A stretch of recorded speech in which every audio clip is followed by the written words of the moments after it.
iteka n'umunezero ntangere vyo gusubira kubana namwe banywanyi bacu mubana natwe makuru n'ibiganiro vya misi yose tubandanya gushikiriza kuri nombonesha kure yacu ari nayo yanyu Muhuza TV.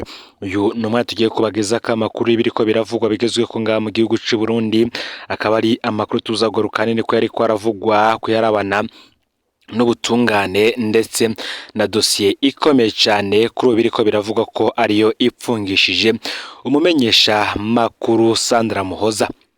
Kuri ubu hari urukuru ruvuga ko Sandra Muhoza yoba ariko yagizwa ko yagize uruhara mu makuru yavuzwe ku mipanga yoba iherutse kwinjizwa mu Burundi. Kuri ubu rero twarababwiye ivy'inama yabaye, inama yari ikomeye cyane.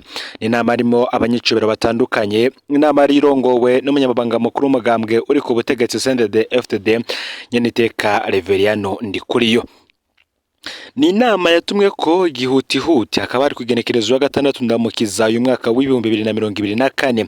Ni inama yitabwe n'indongozi nkuru zo mu gihugu, harimwo abakomeye cyane mu mugambwe uri ku butegetsi CNDD-FDD, harimwo Nyeniteka Daniel Jarase Ndabira barongoye inama nshinga amateka ndetse n'urongoye inama nkenguza amateka Emmanuel Sinzohagera. Ni inama kandi bivugwa ko umukuru w'igihugu Evariste Ndayishimiye yayishitsemwo acerewe ndetse yongera agenda itarahera. Amasoko kandi yacu akamenyesha ko umukuru w'igihugu muri iyo nama yarinze agenda atajambo na rimwe ayivugiyemwo, kandi yari inama idasanzwe ishigikiye n'ubundi ku nkuru y'imipanga iriko iharwa ngo urwaruka rw'umugambwe uri ku butegetsi CNDD-FDD Imbonerakure. Iki ni ikibazo cyakomeye cyane gushika naho Daniel Jarase Ndabirabe we n'ishavu ryinshi yivugiye yuko mu mugambwe uri ku butegetsi ndetse nabo bakorana mu kazi ka misi yose mu banga yo gutwara igihugu harimwo abantu bagenda bakabivuga. Uwo arongoye inama nshinga amateka ico gihe yavuze ko ngo hari ibintu bikorerwa mu mugambwe bihishijwe mugabo ngo bikamenyekana bikagira ingaruka ku ndongozi nkuru. Nako kandi Daniel Jarase Ndabirabe ico gihe ari nabwo we ubwiwe yasavye ko hotunganywa ikiganiro kubamenyesha amakuru kuri ico kibazo c'imipanga nkuko tubikesha itorokanizo ry'amakuru Romanda. Ico gihe rero ngo Daniel Jarase Ndabirabe yasaba ko hotunganywa ikiganiro kubamenyesha amakuru, ngari ico kiganiro akaba ari umukuru w'umugambwe umunyamabanga mukuru w'umugambwe uri ku butegetsi CNDD-FDD yari gutunganya ico kiganiro nawe, kandi bakaba baramubwiye ko agomba n'ubundi no gutegura inyishu azotanga. Ni nako kandi muri iyo nama babwiye ko Emmanuel Sinzohagera nawe yari yasabwe kudakarira abashikiranganje ndetse n'abandi babatumwe n'urwego rukuru rw'igihugu babatumwe na leta kugira ngo baje kwisigura imbere abakenguza amateka ingene bagenda barangura imirimo yabo ya misi yose. Tugiye kugaruka kuri iki kibazo gikomeye cyane cyatumye inama y'ibihangange bikomeye cyane mu mugambwe CNDD-FDD iterana, kandi none tuze no kugaruka kungene imipanga yinjijwe mu gihugu cy'u Burundi nkuko twabagajije ko tuze no kugaruka kuri ibi vyo babiriko biragirizwa uyu mumenyesha makuru kazi bavuga ko iyo bagiye gukurikira Floriane Irangabiye mu gupfungwa hatagize igikorwa. Bakanasaba kandi ko umurwujejwe agateka kazi na muntu CNUDH na 6TV nyine muraba awurongoye kwishikira mu kibanza uyu mukenyezi apfungiyemo kugira ngo arabe ingene ubuzima bwiwe bumeze. Ufyonde subscribe canke sabone niba utari wafyenda ko kugira ngo tujicikanwa nadushikiriza usangiza no makuru bagenza aho baherereye hose nga mu gihugu cy'u Burundi kugira ngo nabo baje bashikirwa n'ibiriko biravugwa bigezwe ko mu gihugu cy'u Burundi hanze imbeze igihugu cy'u Burundi ndetse no mu makungu ya kure. Mbaye kaze muri ano makuru. Nkuko tubisanga ku rubuga rw'itorokanizo ry'amakuru Romanda ngo hari imipanga iriko irahabwa imbonerakure mu mihingo itandukanye y'igihugu kuva mu mpera z'ukwezi kwa gatatu. Urwaruka rw'umugambwe CNDD-FDD ngo ruyihawe rubwirwa ko ariyo kugwanya abansi b'amahoro n'umutekano. Imipanga ikaba yaraguriwe mu gihugu c'Ubushinwa ica muri Tanzania mbere yuko ishikanwa mu Burundi.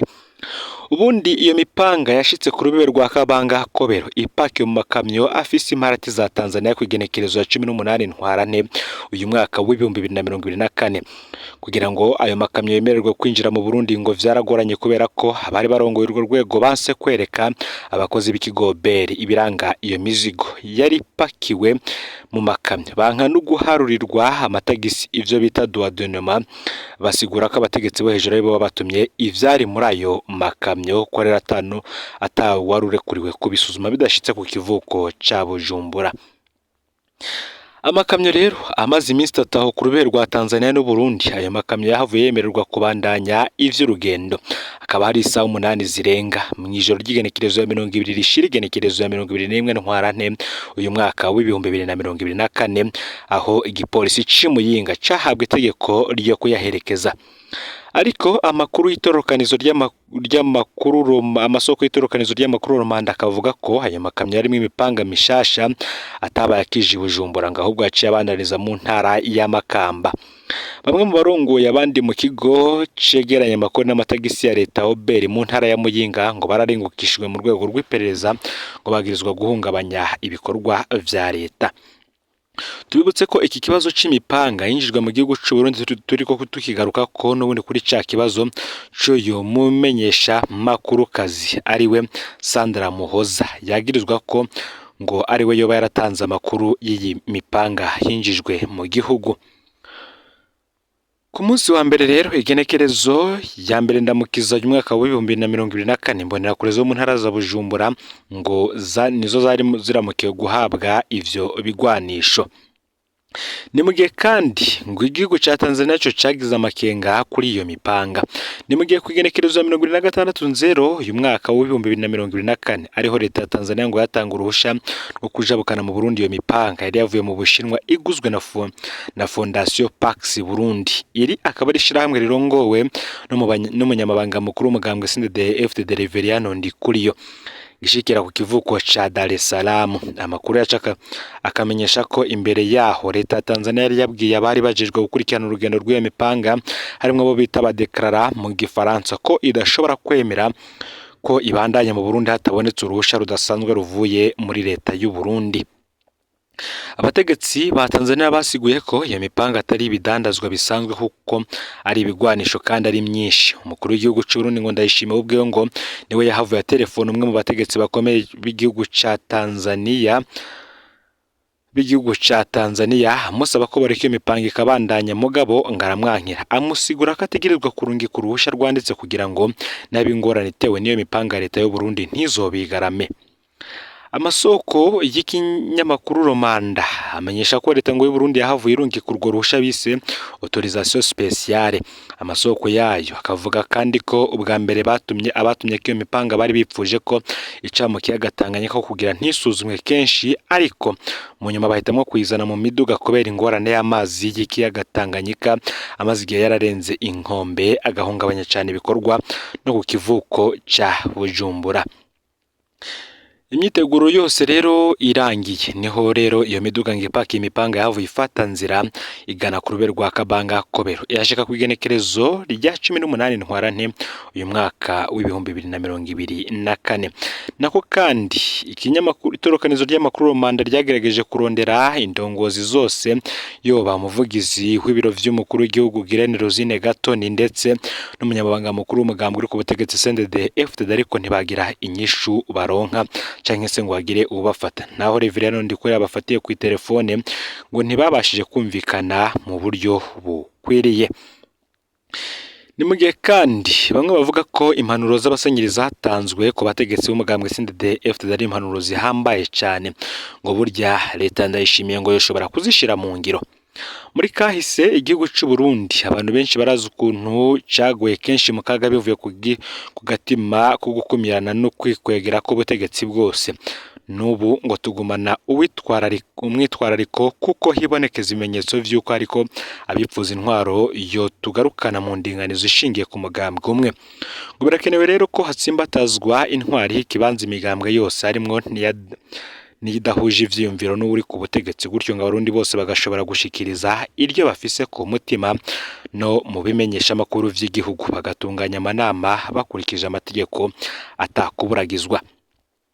Ngo leta yashimye kwitwa leta mvyeyi yose imbataza guta ko karangamutima gute kandi idashoboye kumviriza no gutunganiza abo bose kugira ntihahave haba bamwe bumva ko bakumiriwe, mu gihe kandi abatari kumwe n'umugambwe uri ku burongozi bw'igihugu bafatwa nk'abansi maze ntibashobore no gushingwa amabanga ngo bakora akazi kandi babifitiye ubumenyi n'ubushobozi, ngo biraheza bikagorana guharanira itunga rusange. Ngo birakenewe rero ko abarundi basubira kuganira ingene intwaro yoha ijambo bose igatunganiriza bose.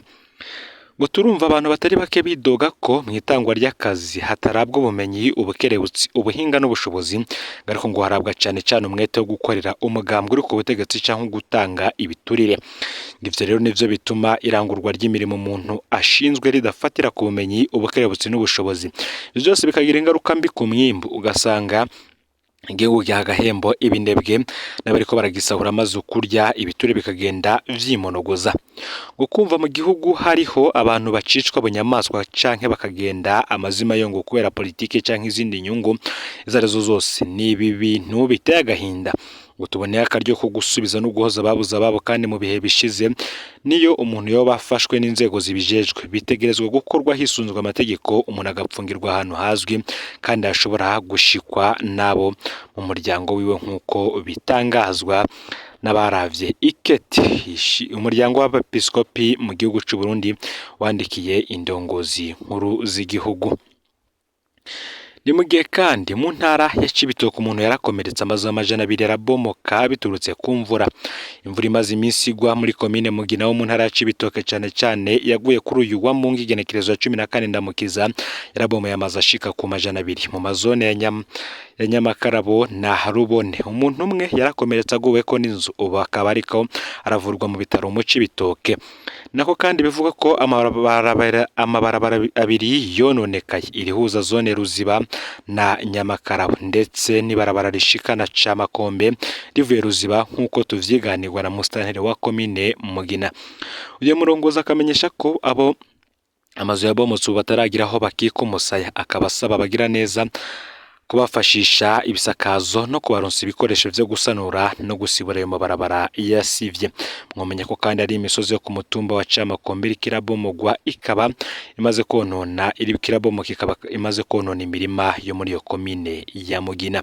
Aya niyo makuru yaragizwe ko muri kano kanya. Fyonde subscribe canke sabone niba utari wafyina ko kugira ngo tuzocikanwe n'adushikiriza usangiza no makuru bagenza aho baherereye hose kugira ngo nabo batoja bacikanwa n'abiriko biravugwa bigezwe ko ngama gihugu c'u Burundi hanze imbezi igihugu c'u Burundi ndetse no makungu ya kure no Mpuza TV Imana bahezagire.